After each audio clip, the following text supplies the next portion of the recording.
A Voice from Paris by Joy Doolands. From the genre historical fiction.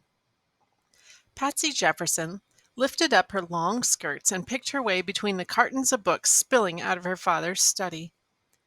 What would the French servants think if she fell on her nose?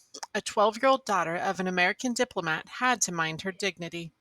Since her mother's death 2 years ago, she had tried to run her father's household, but it wasn't easy with servants who spoke only French.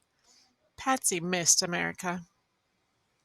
Here in France, to arrange trade treaties for the new United States, her father had made himself at home with his books, as usual.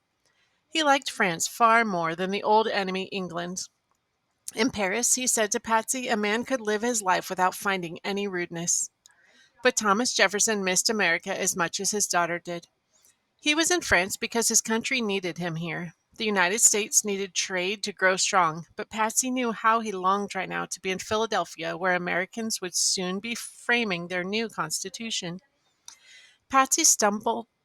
Patsy stubbed her toe on a pile of books, and as they tumbled down, the noise made her father look up. He smiled at her. Patsy, these books are for Mr. Madison. Have care, my child. He asked me to send him a few books to help him plan our new Constitution. A few books, Papa? These will fill several crates. How can he possibly read them before he goes to Philadelphia? These books will give him direction, Patsy's father said. He must convince the other delegates that protection of the people's rights is essential to the new Constitution. Patsy's father had discussed with her his deep fears that the powerful and rich Americans back home would not care enough to protect the rights of the common people. It was obvious that here in France the ordinary people had few rights under the law. The king and his nobles could even throw a person in jail without a trial. Jefferson believed the common people in America would make their wishes heard. He was speaking aloud as his goose quill scratched on a letter to be mailed to Madison. The only security of all of the only security of all is in a free press. The force of public opinion cannot be resisted. Patsy listened as she bent down to put some volumes in their crates. Poor Mr. Madison. All this reading. Weeks and months passed. The boats carrying mail between America and France were slow. Thomas Jefferson could guess at what was going on in Philadelphia, but any news he received was already many weeks old. Patsy, who attended a French school where they called her Jeffy, was home the day her father received a copy of the Constitution from John Adams, the United States ambassador in London. She saw the dismay on his face as he swiftly leafed through the document and let it fall into his desk. There's not one mention of a bill protecting the rights of the people. The American public must be in an uproar over this. How could James Madison and General Washington have allowed this? And there's no limit to put to the number of terms the president can serve. He could become a king. He banged his fist on the desk, and Patsy jumped. I hope this Constitution is not ratified by the 13 states. Patsy had not seen her gentle father so upset since her mother's death. He strode from the room, leaving the pages of the document scattered on the floor. With a heavy heart, she picked them up.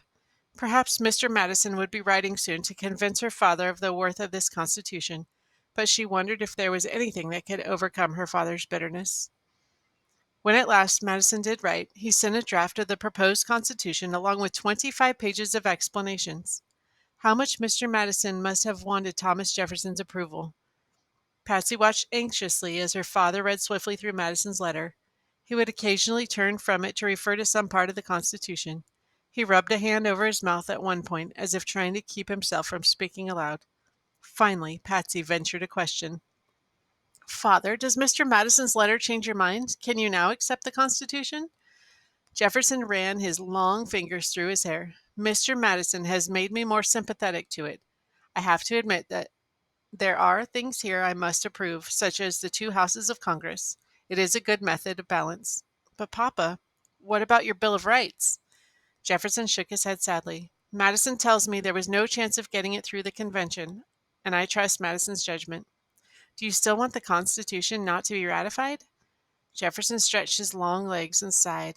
I've spent hours thinking it over, Patsy.